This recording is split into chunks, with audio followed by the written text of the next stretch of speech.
try to get another year for him, but he has an ACL, and so he was our best player. I mean, he came up and knocked out their best running back, an All-American player, and fumbled. Guy hadn't fumbled but 800 carries or something like that. And that's started the game out on a bang. We were definitely ready to play. This team is always ready to play. I don't think it's going to matter who we're playing. We're always going to be ready to play. We were ready to play. We marched, the first quarter, we played well, marched down, and real perfect pass to Mike Edwards from Nick, and scoring the touchdown. Everything was looking good. Our defense was playing strong, which played strong the whole game. And then we got the extra point. We fielded the extra point. They blocked it, picked it up, ran in. I think we lost something right there for a while. I don't know. We didn't play real well in the second quarter until the interception.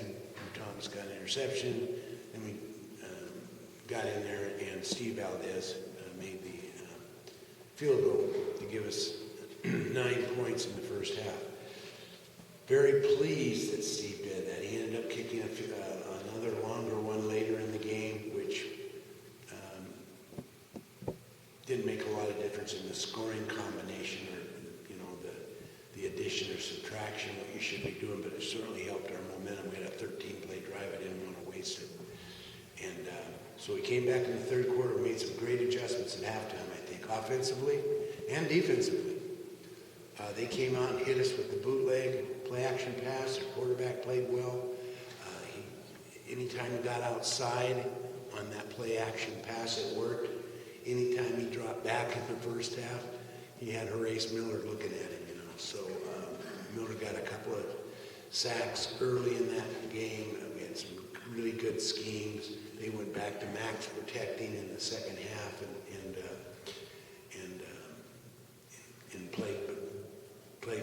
protected him better. But our defense certainly came to play. We matched up very competitively in the kicking game. They played very well in the kicking game. Special teams, Wisconsin did. Their coverage, all that kind of stuff. Their punter, they played as well as anybody that we played this year has played in all those phases of special teams. I was glad to see that we got, now I think this is the third game where we've got down in the scoring position, third game in a row with our Mayday offense, 2-minute offense right before half. I know you're thinking, well, hell, why don't you use that in the first 2 minutes? Well, it's a little bit different defense usually when you have that 2-minute offense. But, we practice it every day, and you can tell we're effective at it. We have a lot of confidence. We've gained confidence. We've gained trust in each other. We play 60 minutes, full game. We play all the way to the end. You're playing Wisconsin, and you're onside kicking at the end of the game.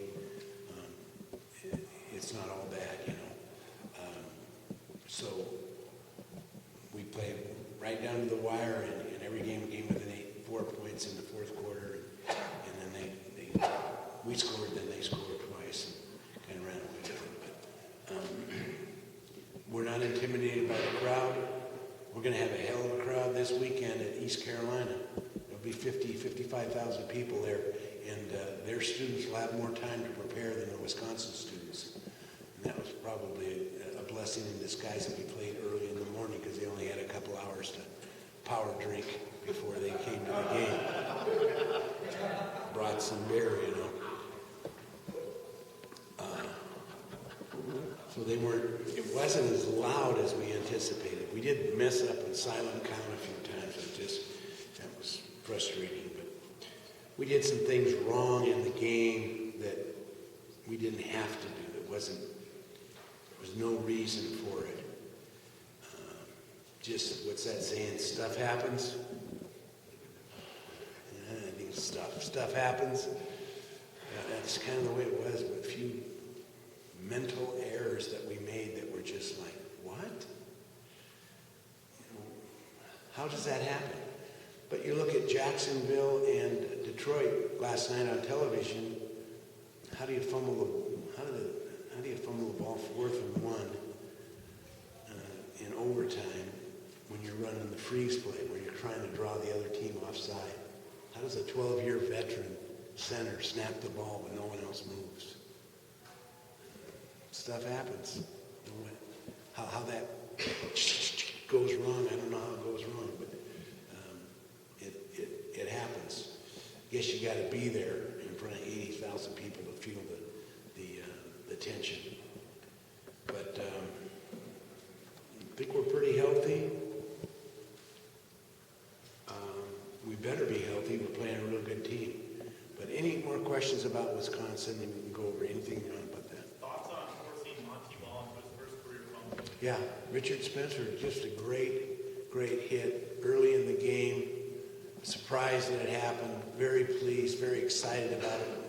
We had it rolling right then, man. We were sky high and things were going good. And that I felt right then that we were going to win the game. Then also at the beginning of the 4th quarter when they did the jump around, and everybody's supposed to be intimidated by that, and our guys are going nuts. It was great. It was fun. It was fun. Those things are fun. And that's what the game's kind of all about right there. We still want to win, but those are some memories that will be fun memories to take from these games. Is that the hardest you've ever seen a UTEP team hit in general? Maybe so. We're about as hard a hitting team as we've been since I've had here.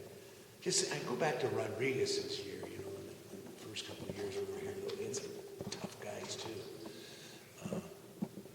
But that's what everyone says about the team. Talk to people nationally, all around the nation, and that's what they've said about watching our games. Man, you guys hit. You guys hit. And they were massive people. I mean, massive guys. And we were outmanned at a number of different positions, but not outfought and not out-hit. But they were very good on defense. Very good on defense and a smart team on offense. To bring back bad memories, but you kind of see some parallels maybe between what happened to Richard and the last time he had good defense with Jeremy Jones was there. He got hurt, kind of went second after that. Well, no, I don't see that at all. I'm crushed that happened to Richard Spencer, but I don't see the parallel. It was on a bye week, and we scrimmaged 10 plays and shouldn't have scrimmaged 10 plays when Jeremy Jones got hurt. It was all my fault, I felt. This was just, and they have new turf. It's a little sticky. It's a sideline shot. It was definitely, they could tell on the replay that it was hurt seriously. So, and I just feel so bad for him. I think he would have got drafted this year in the NFL. So we're going to do everything we can to get him a year back. Does he have a redshirt season? Yes, he didn't redshirt. He did not redshirt. Games? Is that why you have to play? Yeah, we have to. Only 20% of your games can you play and to hardship, and then to injury, and then you have to petition to the NC2A. So we'll petition. He might get it because he does have the redshirt year, and if we win big and continue to win, that gives us a couple more games at the end of the season. I don't know what percent that would make it. Can't get to 20. Yeah. Well, is there maybe a change in philosophy of running back? Do you still see Nathan Jeffries, 20 carry the game guy, or do you see him more than No, is there a change at the running back position? No, I don't think Nathan didn't look like he was 100% to me. Ran good, great effort, knew what to do, had his timing down pretty good, but just didn't have that top end burst that he had in the Oklahoma game. He hasn't got it back yet. It's a tough injury to recover from.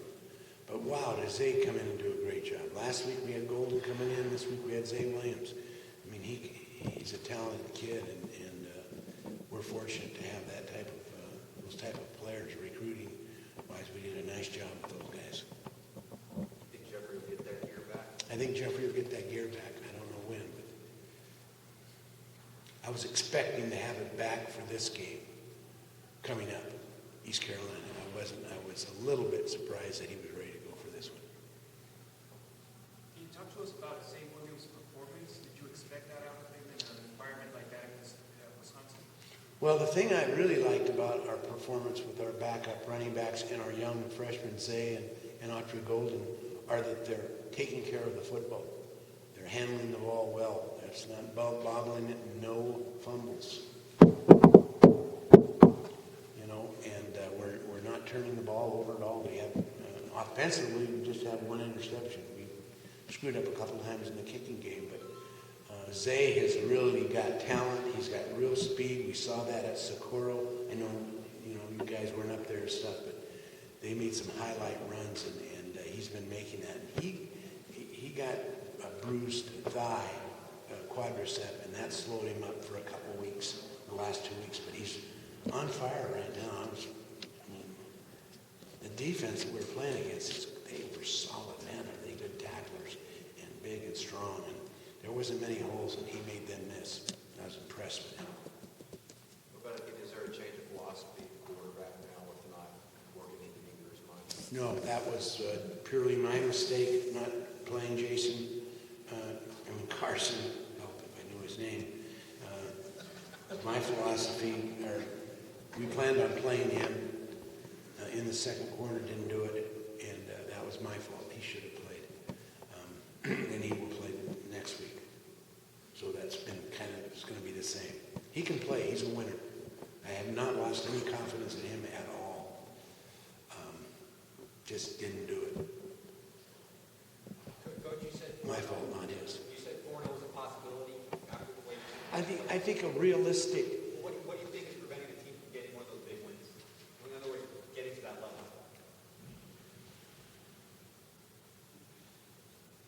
Well, if I knew, I would bottle it and sell it and not be standing up here in front of you. I'd be in the Bahamas on the beach.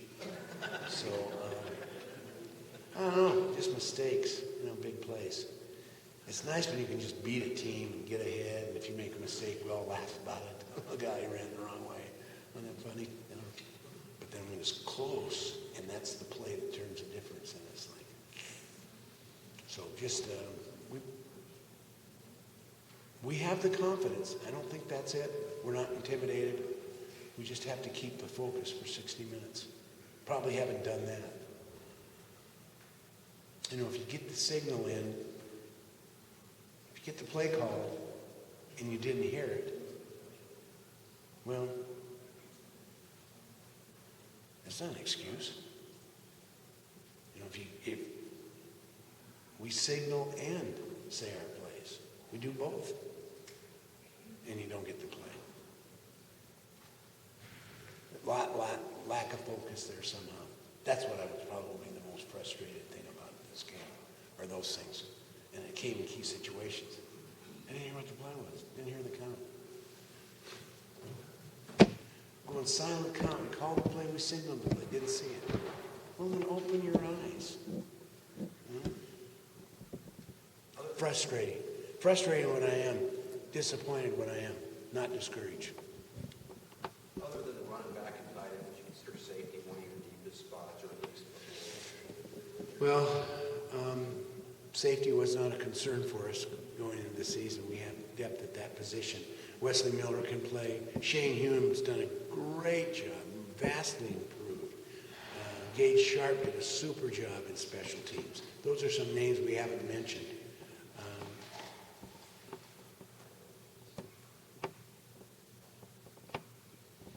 So they'll be playing now, and Deshaun, of course, is the guy back there.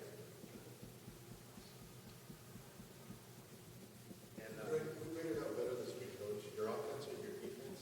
And why? Who graded out better this week? I get all the grades on every play, on every player, from every coach. And I haven't made that comparison, so I don't know. It's not laying on my desk, but I didn't add it up and didn't compare it like that. Interesting question, but I looked at the percentages. is Xavier James going to be back this week, and he might play a bigger role. Adrian Jane, we're hoping to be back this week. I don't know if he's going to be back this week. He didn't look great last week. And he's our special teams captain, and he was the best special teams player we had other than Richard Spencer.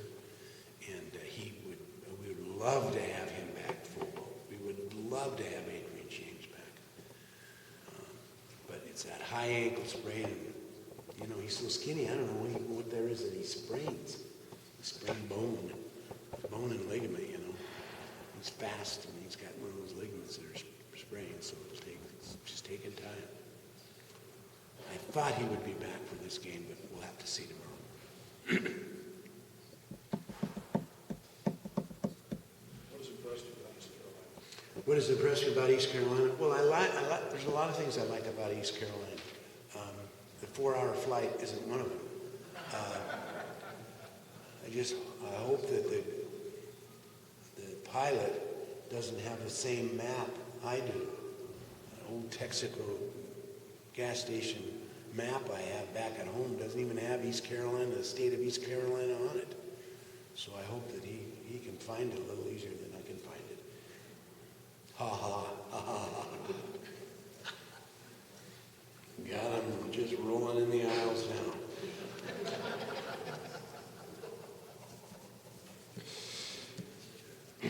What do I like about East Carolina and what would we expect from East Carolina? They're really well coached. Ruffin McNeil's really a good coach, really a good coach. Great guy, great person, great recruiter, really good choice for that job. He's an excellent defensive coach. He runs that 3-4 defense stack where 4 or 5 guys are going to come. You don't know. There's 3 down in a stance, and then everybody else is making like they're going to blitz.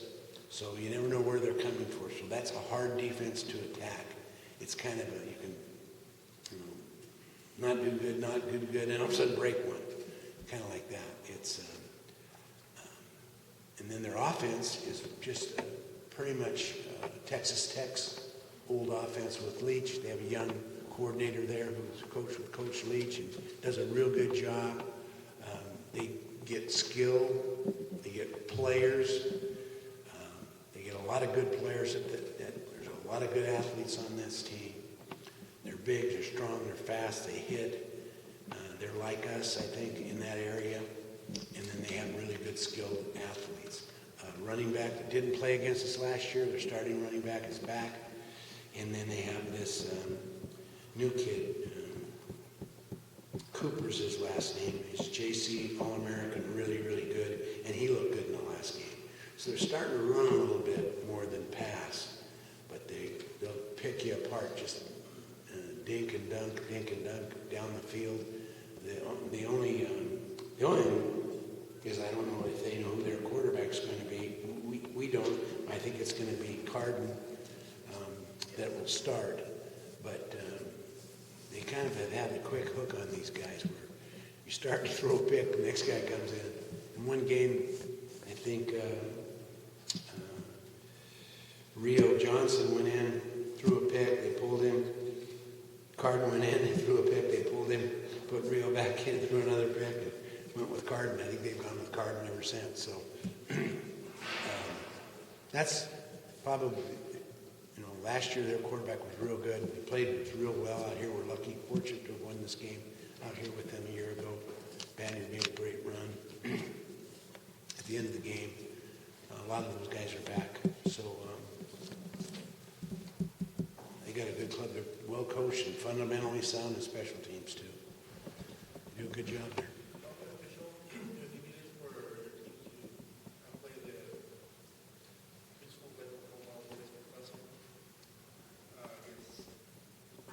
Well, I think the speed of the game is a little bit different against some of the teams that we've played. And the size, we don't have anybody in Conference USA like Wisconsin. The massive athletes that they are, big, strong guys. And we probably don't have quite the speed and talent of Oklahoma in our league. Although we got speed in our league. These guys got speed. So I think maybe just the speed of the game and the power of the play. It doesn't really mean anything what we did now. It's a new league. It's a new day. It's a new season. So whatever happened in the past doesn't really have anything to do with what's going to happen to us in the future, other than the injuries. We played a lot of guys. We don't have 11 guys better. We don't have 22 guys better. We have 60 players that got better in 4 weeks. We played 58 players against Wisconsin, and we played more, a lot more than that against New Mexico State, and we played 60 in our first 2 games. That's a lot of guys that got experience against good competition. And so our team is better. And I think that's going to bid well for us in the future down the road, that we have enough guys so if someone gets hurt, we got guys step in. Coach, you had 2 big road trips, at Wisconsin now, even further to Greenville, North Carolina. Can you talk about the wear and tear on the team after 2 I think we really have to be careful, and we really have to be health-wise in making these travels. Make sure that we're hydrated. You dehydrate on a 4-hour plane trip tremendously. Get lots of rest. Get lots of sleep. Cut down the length of our practices. Rest and eat healthy and hydrate. You got to do that. We're traveling 14,000 miles this year, more than anybody in the United States, I think, that isn't going to Hawaii. And it's a longer trip to East Carolina than it is Buffalo, New York, or Orlando, Florida. I don't know why. Maybe they circle around using that map a few times to get mileage before they find it. But it's a real factor. 15% of the teams win that travel 2 time zones or more. In your experience, how do players react after 2 long road trips like that?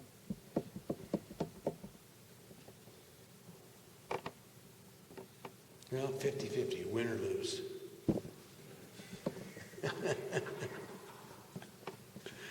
When I was a player, this is way back when, at Washington State, we opened the season with 3 road trips against 3 Big Ten schools. We went back and played Iowa, and they were picked number 1 by Sports Illustrated in the nation, and we beat them on the last second play. Then we went back and played Minnesota the next week. This is from little old Pullman, Washington, all the way out, and beat them 14-3. In the 3rd game, we went back and beat Indiana, and we're 3-0, ranked in the top 20 or top 10 at that time. Went back to Pullman and got beat by Idaho 8 miles away. So, but it is a wear and tear. I think anybody that travels in business know how tiring travel can be. It'll wear on us. We just have to. That's why we got 60 guys, not 10, not 11. Coach, after a tough non-conference schedule, getting a conference, talk about maybe the excitement getting a conference USA with teams you're familiar with, and also maybe what your thoughts are for the teams going up against you with kind of a new look, especially in defense. Yeah, I'm really excited about this game, and we have been all along. We haven't mentioned it to you guys, but there's no question it's been in the back of our minds that this game is going to be very crucial and one that we've been pointing to for weeks, all summer. We know when the season's starting. Our guys know that this was preseason football, and wouldn't really help us in the conference. So the conference is what it's all about. This game is what it's all about. You always talk about winning the conference. Is there more of a feeling that's kind of realistic this year? Well, we'll see. I'll let you know Saturday night, late on our flight back. Way late on our flight back.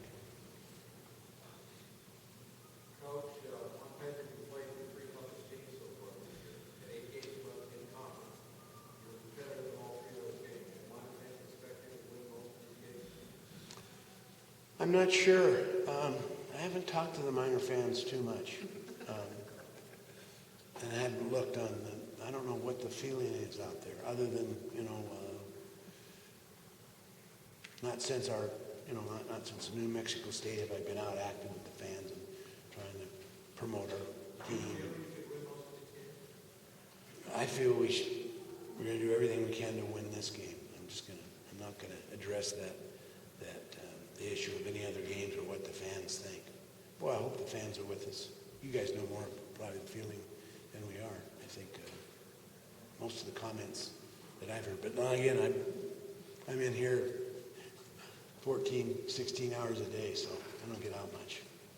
Coach, I know at the end of the day, all we do is look at the record 1-3, but after the first 4 games of the year, tough non-conference schedule, where in your mind do you think this team is? I think we're a good team, and I think we can get better, and I think we are going to get better. We have really good character. We have good leadership. We're fairly healthy. We're going to be smart in how we practice, and our kids have got to take on the responsibility to be good and eat well and hydrate and get rest and don't stay up all night playing video games, and don't go out and drink a gallon of beer. You know, I mean, we're not going to do that. This team isn't like that. So we know how